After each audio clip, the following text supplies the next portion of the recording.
গাজীপুর টাঙ্গাইলের শালবন ও সুন্দরবনে আগুনের ঘটনা এড়াতে সংশ্লিষ্টদের সতর্ক থাকার নির্দেশ দিয়েছেন পরিবেশ উপদেষ্টা সৈয়দা রিজওয়ানা হাসান।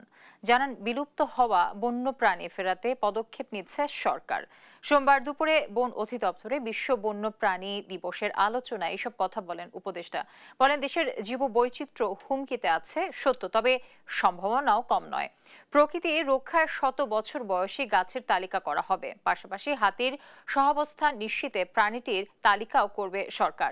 বন অধিদপ্তরের গবেষণায় উঠে এসেছে 40% বন্যপ্রাণী বিপদাপন্ন। গেল 5 বছরে টাঙ্গুয়ার হাওরে বিদেশি পাখি কমেছে প্রায় 59 ভাগ। 23 বছরে ভূমি নষ্ট হয়েছে প্রায় 14%। 31টা বন্যপ্রাণী বাংলাদেশ থেকে হারিয়ে গেছে, এই কথাগুলো আমরা আর বেশি দিন বলবো না। আমরা যেগুলো সম্ভব হয় সেই বন্যপ্রাণীগুলোকে আবার প্রকৃতিতে ফিরিয়ে আনার কাজটা শুরু করতে চাচ্ছি, এবং আমরা প্রথম শুরু করব হচ্ছে আশা করি ময়ূর দিয়ে। যে ময়ূর বাংলাদেশের প্রকৃতিতে আর নেই, এটা আপনারা জুতে বা সাফারি পার্কে গেলে দেখতে পান। আমরা একটা প্রোটোকল ডেভেলপ করছি, যে প্রোটোকলের মাধ্যমে আমরা ময়ূরকে প্রকৃতিতে ফিরিয়ে দেব, এবং একই সাথে আমরা দেখব যে সাম্বার হরিণকে ফিরিয়ে দেওয়া যায় কিনা।